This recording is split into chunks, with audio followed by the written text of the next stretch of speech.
Penguinz0 or Moist Critical has an intense grip on the landscape of the internet as we know it. His 17 million subscribers and further thousands of loyal fans means whoever decides to become his enemy will surely regret it. In the past, a man with this span of influence wouldn't be too dissimilar to Julius Caesar, dictator of the Roman Empire, John D. Rockefeller, one of the most successful businessmen to ever walk the planet, or Alexander the Great, former king of Macedonia and prolific conqueror. But in 2025, a 5'6" man with a monotone voice has won the attention of way more than any past personality could have ever dreamed of.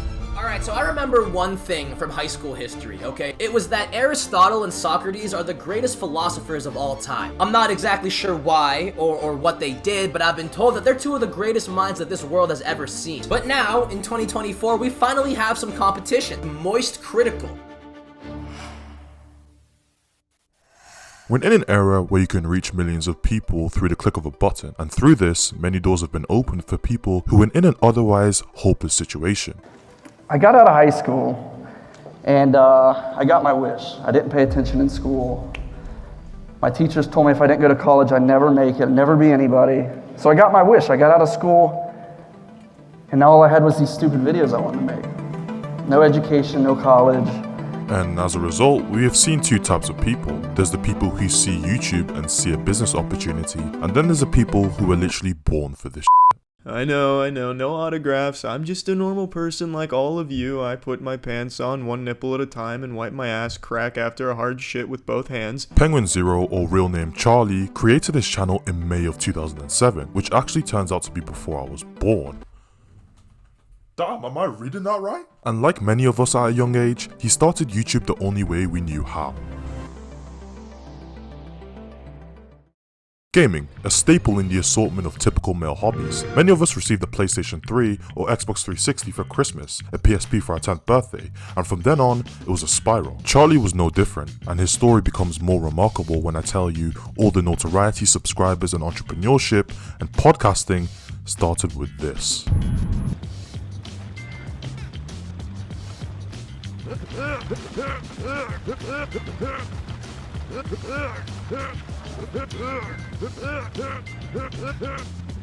He would consistently post gaming videos, although at this point they were typically showing the best tactics for his favourite game at the time, Gears of War. Because of the logistical nature of the content, we didn't know much about his personality at the time, but that was soon about to change. First, there was a problem, a glaring one, a problem that many of us have faced. I know I have.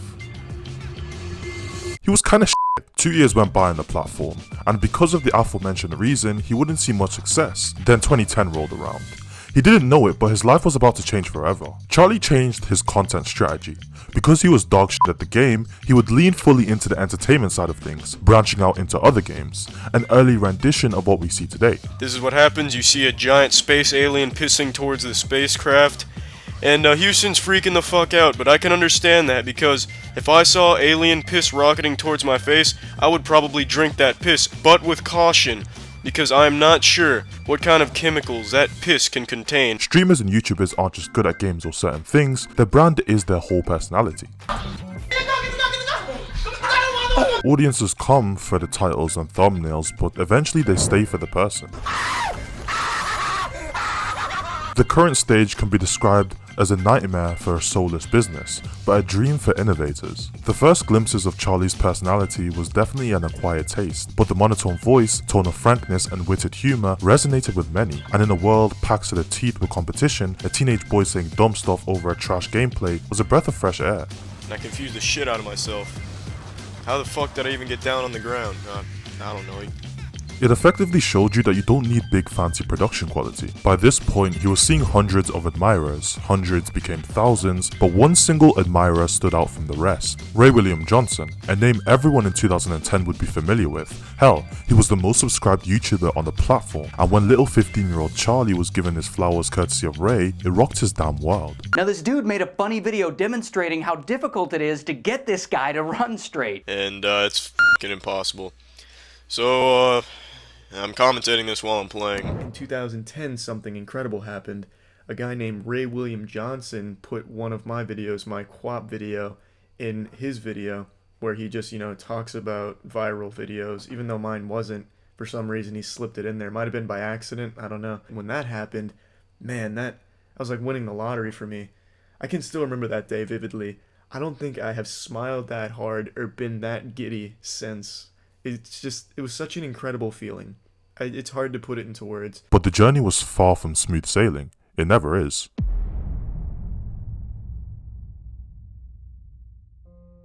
In 2014, Charlie lost the passion for making YouTube videos, something he literally put his soul into for the last 7 years. Couple that with the fact Charlie was struggling for employment and had broken up with his current girlfriend, he essentially hit rock bottom. At this point in his career, he had around 1 million subscribers, and for the past few months, he had been pushing through this depressive episode of his life. A month ago I made that video about how I've hit rock bottom and I'm at the lowest point in my life, but I'm trying to be optimistic because my girlfriend broke up with me.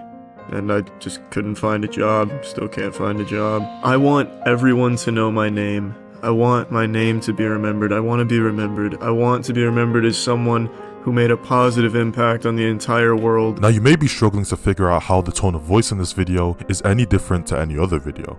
You're not alone, that's just how he sounds. But one thing was for certain, he definitely was at a dark place at that moment. You may also be struggling to figure out how this point in his life led to the notoriety, fame and success. Well, if you've come here expecting a straight line to success, you're on the wrong video. Because the road was bumpy, there were peaks and troughs, but he was soon about to make a decision that would change the scope of his channel forever.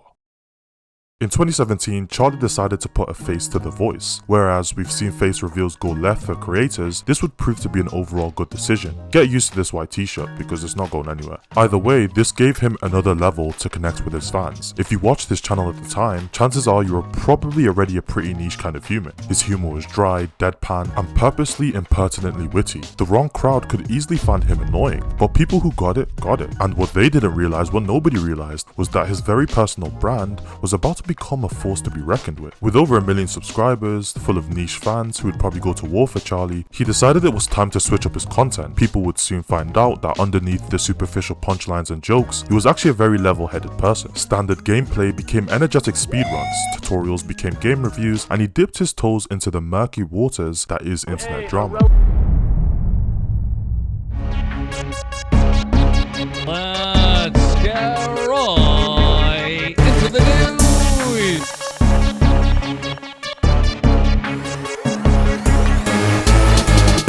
For 3 fucking seconds to Literally I've ever met in my life. Why am I still getting paid? Is this the Brent of the Sidemen too? Idiot. You're honestly an idiot. You're an imbecile. Internet drama, more specifically YouTube drama, which is a whole can of worms in and of itself. Whole lots of blood gets shed. From hour-long expose, lawsuits and diss tracks, there really is no one single way to go about it. People get cancelled, bullied, stalked, harassed, and even worse, some people get a video made on them by Penguinz0. Followed for a little while now to see if they would ever finally have like a come to Jesus moment and realize how cringe what they're doing is. You see, when Charlie initially started giving his opinion on simple things, current topics, major gaming news, and pretty much whatever he cared to talk about, his takes were well thought out and usually insightful, and thus well received by the masses, even increasing his fanbase further. In 2018, he had over 2 million subscribers and was going borderline mainstream. Now his opinion in every sense of the word carried power, and over the coming years, we were just about to find out how much power it had. DefNoodles was an interesting character to say the least. He was fundamentally a news/drama channel, but his career was far from competent. Terrible research, blatant defamation, and hypocrisy were just some of the YouTube sins that DefNoodles committed, ultimately damaging his career before he had even encountered Penguinz0. After his already turbulent time on the internet, he would open a completely new can of worms, taking to the web to boast about his self-proclaimed comedic prowess. And before you knew it, he opened up his own 50-person club, immediately live streaming his first show, a roast battle for thousands of people to see. And to be fair, it wasn't bad.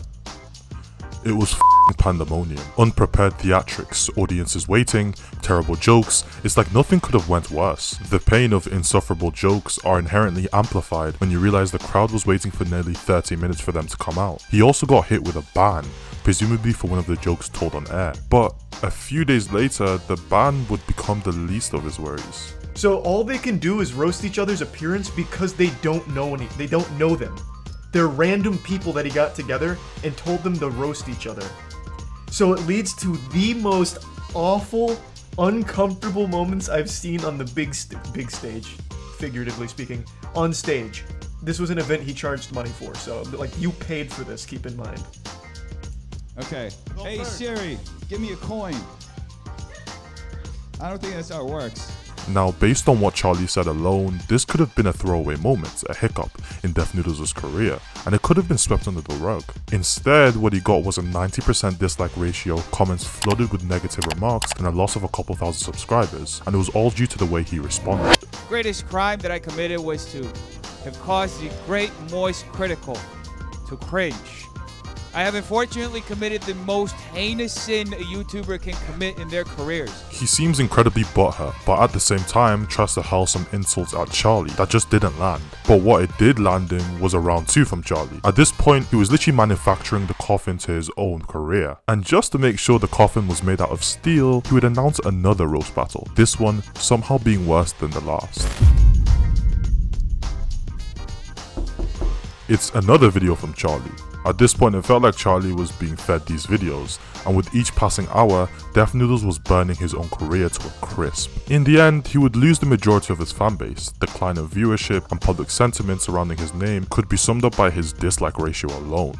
It was so obvious DefNoodles was, to say the least, not well suited to go toe-to-toe with Penguinz0, but someone else believed he was. Penguinz0 has played a big role in effectively delivering the treatment that is deserved to creators, one such creator being Brent Rivera. If you're trying to make a living on the internet, nothing comes close to being quite as scummy as content thieves. They're like thieves in the night, only more cowardly, internet gangsters, personality pickpocketers, ready to take either your video ideas or literally anything they can and repurpose it as their own. The brilliant thing about this is that on the internet, you won't get away with it.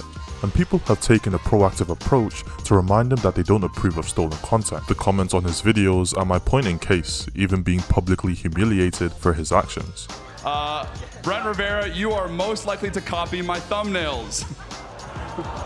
One of the biggest awards of the night. Congratulations on that. If you think this guy couldn't get any worse, he also happens to be a complete bully, exploiting the copyright system to incorrectly and unfairly punish small creators who made videos on him. Copyright laws are complex, but at the same time, it's pretty simple. Under the term fair use, if you use someone else's content but add any sort of nuanced aspect, like commentary or criticism, it's now your video. And frankly, only a self-entitled douchebag would strike anyone's videos on these grounds. After Brent ran around like a tyrant, striking video after video from small creators, Charlie stuck out his neck, and as a YouTuber with over 16 million subscribers, used his platform in a way no one else would. Let me walk you through how this thing usually goes. When a YouTuber makes the decision to go nuclear and start filing these kind of takedown requests, the whole community turns against them. People fucking hate that, for good reason. That's the lowest shit you could sink to. Just stop being a little bitch and accept that not everyone's going to like you. And when you do some dumb, embarrassing shit because your ego bubbles over and you embarrass yourself, people are gonna make fun of you for it. That's the circle of life, baby. That's nature. That's the way God made this world.